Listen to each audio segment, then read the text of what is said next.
너무 예뻤어요, 진짜.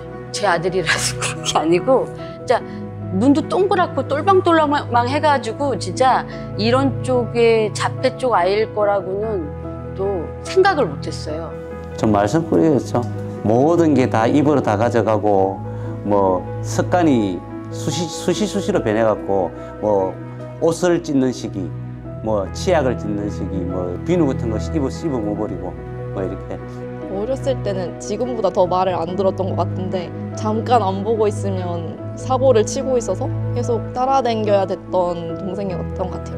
근데 저는 오빠가 항상 어렸을 때 저의 물건이나 음식을 뺏어먹기도 하고 저와 몸싸움도 하면서 많은 일을 겪었어서 어렸을 때는 오빠를 조금 원망을 많이 했던 것 같은데 이제는 좀 더 언어로나 행동적으로 표현을 하는 모습도 조금 보이고 이러면서 조금 변화된 것이 가장 보였던 것 같아요. 작은 아이 같은 경우에는 눈에 넣어도 안 아플 아이기는 하죠. 안 아픈 아이기도 하지만은 또 저를 많이 닮았어요.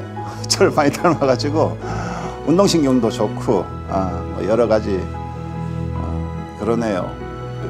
일단 나름 뭐 행복하게 지내려고 정말 노력하면서 살고는 있는데요.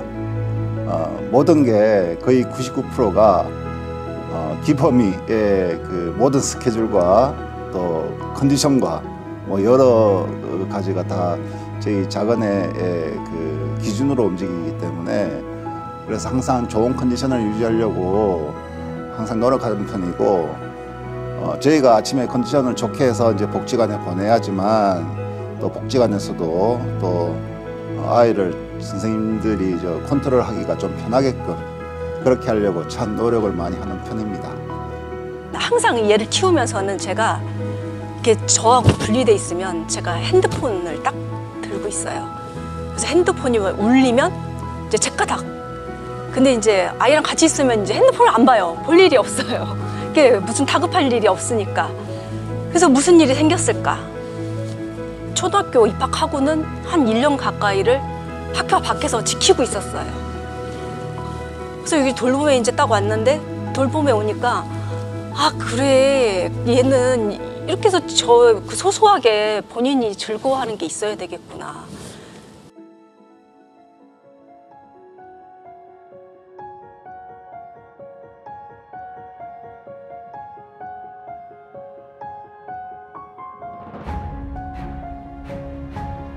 일단은 제가 생각하기에는 충전 시간이에요. 충전 시간.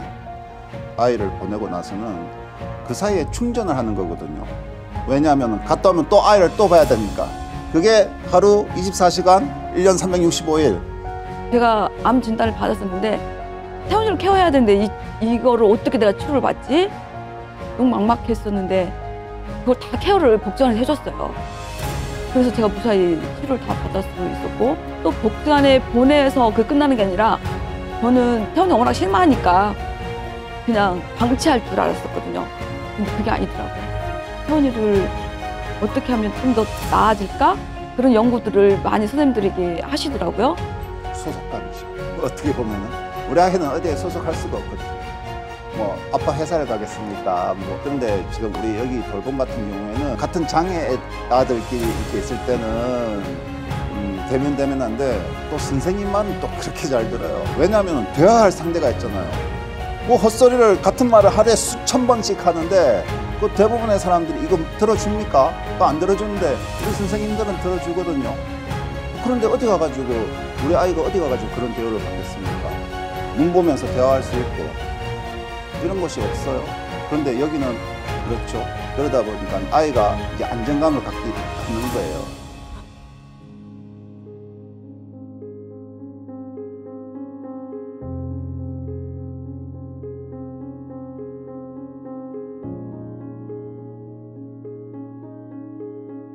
돌봄 백도 사업으로 많이 이제 의뢰를 했었어요. 기억나는 사례는 준성이 같은 경우는 그 친구의 어머니가 돌아가셨다는 연락을 갑작스럽게 받게 되어서 그래서 어떻게 우리 기관에서 도움을 드릴 방법이 뭐가 있을까 하다가 돌봄 백도가 생각났고 그래서 신청을 했는데 아주 좋은 또 활동가분을 파견을 해주셔서 어머니 장례 치르고 그리고 학교 잘 다니고 있고 한 것까지 저희가 확인을 한 부분이 있었어요. 그게 제일 마음이 아픈 기억인 것 같아요. 네. 처음에는 어머니께서 코로나 이후 감염 이후에 악성 감염이 해가지고 어머니가 건강이 안 좋은 상태였었고 두 번째 파견 나가실 때는 약 2달 후에 어머니께서 갑작스럽게 평화로 돌아가셔가지고 하게 되었습니다.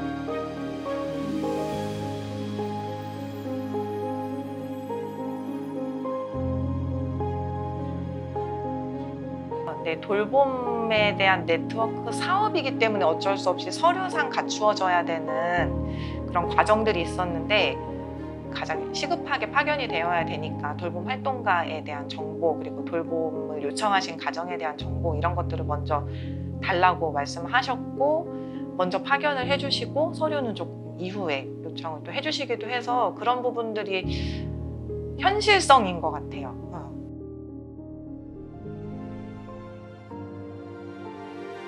이 세상에 살 수 없을 것 같은 절망이었던 것 같은데 함께 해줬기 때문에 태호인이도 발전할 수 있었고 저희 가정도 무너지지 않고 계속 함께 웃으면서 살 수 있었기 때문에 돌봄은 함께합니다. 근데 제가 오면서 그냥 좀 생각을 해봤는데 저한테는 평생 약간 숙제 같은 그런 단어더라고요. 하기 싫은 날도 있고 근데 솔직히 잘하고 싶어요. 죽을 때까지 해야 되는 그런 의미. 저희 아이는 생명권이라고 생각을 해요. 돌봄은 자연스러운 것 같아요. 저는 돌봄은 연결이라고 생각하고 있으니까 돌봐준다는 것 자체가 이제 주변 사람들과 연결된 것으로부터 시작이 되기 때문에 어떠한 사람에 대한 책임을 가지고 보살피는 행위라고 생각하는데요. 단순히 보살피는 것뿐만 아니라 관심을 갖고 보살펴주는 행위라고 생각을 하는데요. 장애인의 일상에서 함께하고 장기적인 관계를 유지하면서 지역사회 내 공동체성이 강화되는 거라고 생각합니다. 가족들의 돌봄 부담이 좀 높아지면서 돌봄 주체가 복지관 또는 뭐 지자체 아니면 또 지역사회 등으로 그 공적 영역으로 좀 확대되었습니다. 그리고 장애인 가족들의 온전한 쉼을 위한 프로그램들도 진행을 했었고 그리고 인천시 내에 있는 지역사회 유관기관과 또 네트워크도 진행했었고 그리고 가족 상담을 진행하면서 수많은 부모님들의 눈물도 보았습니다. 그렇기 때문에 이런 돌봄의 의미가 단순히 돕는다라는 개념의 그런 협소한 개념이 아니라 함께 걷는 것이라고 생각을 했습니다. 우리 인천 돌봄벡터 사업이 3년을 이제 지났는데 눈에 띄는 많은 변화가 있을 거라고는 생각을 하지 않습니다. 하지만 적어도 우리가 걸어왔던 이 길은 그래도 바뀌어 있을 거라는 믿음을 가지고 있습니다.